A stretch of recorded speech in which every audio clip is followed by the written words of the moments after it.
वैसे तो नेताओं का जेल जाना कोई नई बात नहीं है, लेकिन अगर बात करें कि मुख्यमंत्री रहते हुए कोई नेता जेल गया हो तो उसमें सबसे पहला नाम अगर आता है तो वो लालू यादव का आता है।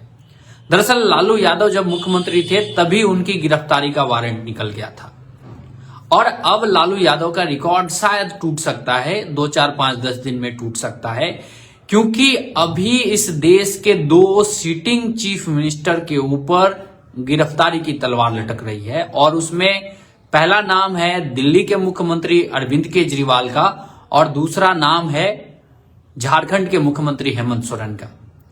दरअसल अरविंद केजरीवाल को ईडी कभी भी गिरफ्तार कर सकती है। अरविंद केजरीवाल लगातार ईडी के समन को नजरअंदाज कर रहे हैं, लगातार ईडी के समन को चैलेंज दे रहे हैं कि आप जो ये समन भेज रहे हो ये गैर कानूनी है। दरअसल अरविंद केजरीवाल के ऊपर शराब घोटाले में शामिल होने का शक जो है वो ईडी को है और ईडी उनसे पूछताछ करना चाहती है। आप लोगों को पता है कि अरविंद केजरीवाल की सरकार के 2 मंत्री पहले से ही जेल में हैं। इसके अलावा उनके एक सांसद संजय सिंह भी जेल में हैं, जो कहे जाते हैं कि अरविंद केजरीवाल के बाद अगर आम आदमी पार्टी में सबसे प्रमुख आवाज अगर कोई है तो संजय सिंह है, वो भी जेल में है। उसके अलावा कई सारे जो लोग थे वो सरकारी गवाह बन चुके हैं।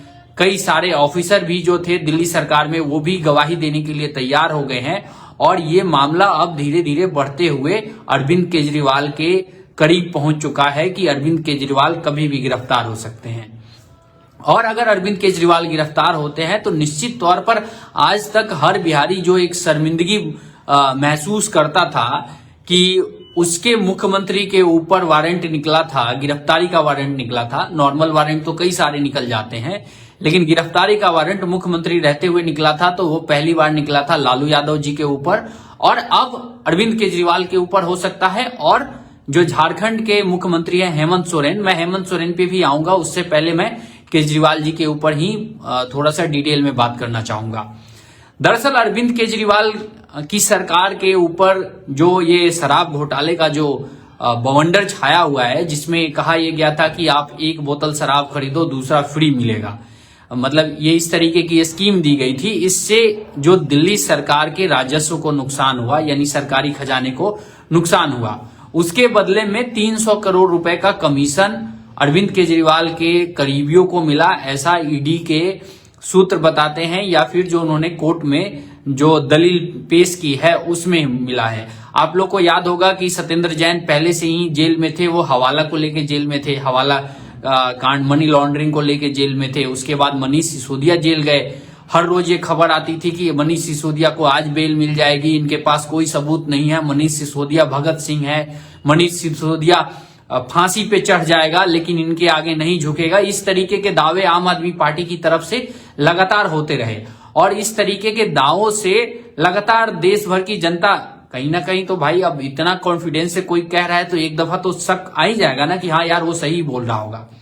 लेकिन जिस तरीके से सुप्रीम कोर्ट में एक बार जो अंतिम बार सुनवाई हुई थी उसमें यह कहा गया, सुप्रीम कोर्ट की भी तरफ से ये टिप्पणी आई थी कि प्रथम दृष्टया ऐसा लगता है कि जो पैसा गया है वो आम आदमी पार्टी के नेताओं के पास गया है, ये लिंक साबित होता है, यानी दोनों के बीच में कहीं ना कहीं संबंध बनता है। इसके बाद ही मनीष सिसोदिया की बेल को खारिज करते हुए सुप्रीम कोर्ट ने ये ईडी को निर्देश दिया था कि आप फास्ट ट्रैक में इस मामले की सुनवाई करें, इसका चार्जशीट दायर करें और 6 महीने के अंदर सुनवाई करें। यानी कि अगर मामले में अगर कहीं से भी कोई लूफोल होता तो मनीष सिसोदिया को सुप्रीम कोर्ट जमानत दे देता, ना कि सुप्रीम कोर्ट ये कहता कि आप एक काम कीजिए 6 महीने के अंदर आप इस कार्रवाई को पूरा कीजिए। इसके बाद अरविंद केजरीवाल को आखिर क्यों बुला रही है ईडी? सवाल तो ये भी है। जाहिर सी बात है जो शराब मंत्रालय जिसके पास है उसके ऊपर कार्रवाई होना चाहिए, अरविंद केजरीवाल के ऊपर क्यों होना चाहिए?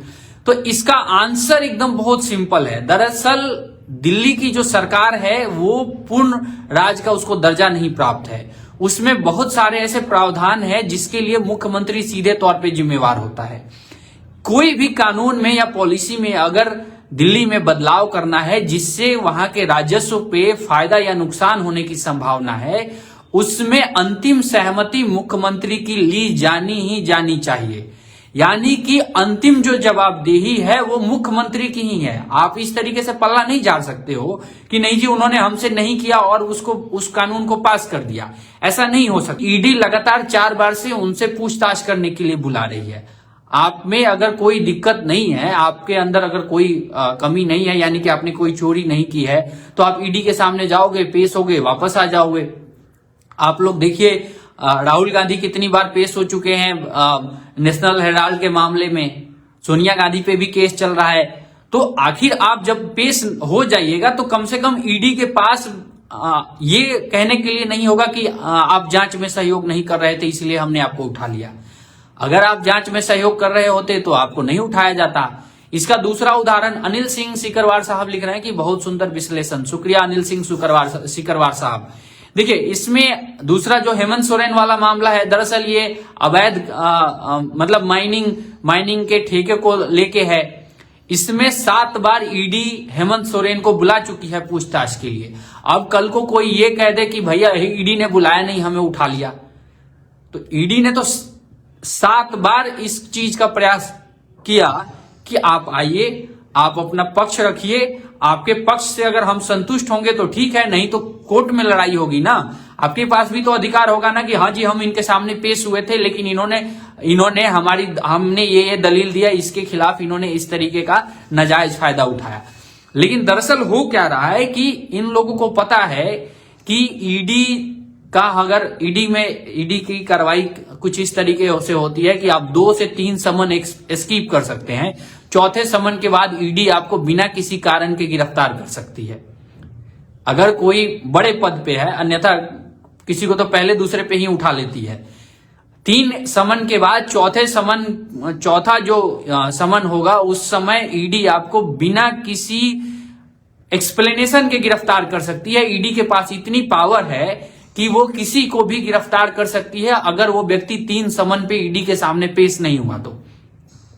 मतलब कि ये बिहार पुलिस नहीं है कि आप पेश नहीं हुए, 1 समन, 2 समन, 3 समन, 4 समन, 5 समन पेश नहीं हुए, आपकी पैरवी है, आप कुछ इधर उधर कर लेंगे, वो नहीं होता। ईडी के पास असीम शक्ति है, वो गिरफ्तार कर सकती है, उसके लिए किसी भी कोर्ट के वारंट की आवश्यकता नहीं होती है। तो दरअसल इस मामले को अगर हम लोग देखें तो 2 राज्यों के मुख्यमंत्री, उनके ऊपर गिरफ्तारी की तलवार लटक रही है और दोनों जेल जा सकते हैं। इसमें 99% ऐसी उम्मीद हो चली है क्योंकि ईडी किसी भी हालत में केजरीवाल या फिर हेमंत सोरेन को गिरफ्तार नहीं करना चाहेगी जब तक कि उनके पास पुख्ता सबूत ना हो। अगर पुख्ता सबूत नहीं होंगे और ईडी अगर उन्हें गिरफ्तार कर लेगी तो जनता के बीच में यह संदेश जाएगा कि बीजेपी ज्यादती कर रही है, जो नरेंद्र मोदी की सरकार है वो अपने एजेंसियों के माध्यम से ज्यादती कर रही है। तो आप लोग इस बात को समझिए। जैसा कि अरविंद केजरीवाल कहते हैं कि शराब घोटाला कुछ ऐसा हुआ ही नहीं, तो आखिर फिर मनीष सिसोदिया को सुप्रीम कोर्ट क्यों जमानत नहीं दे रहा है? ये वही सुप्रीम कोर्ट है जिसने नरेंद्र मोदी की सरकार को कई सारे मुद्दों पर फटकार लगाई है, कई सारे मुद्दों पर उनको अपने जजमेंट के हिसाब से चलने को कहा है। अभी जम्मू कश्मीर में 370 का जो मामला चल रहा था उसमें सुप्रीम कोर्ट ने ये तो मान लिया कि 370 हटा, ये ठीक है, लेकिन सुप्रीम कोर्ट ने यह भी आदेश दिया कि आप जल्द से जल्द चुनाव करवाइए। तो ये सब मामले देखिए सुप्रीम कोर्ट में ऐसा नहीं होता है। नवीन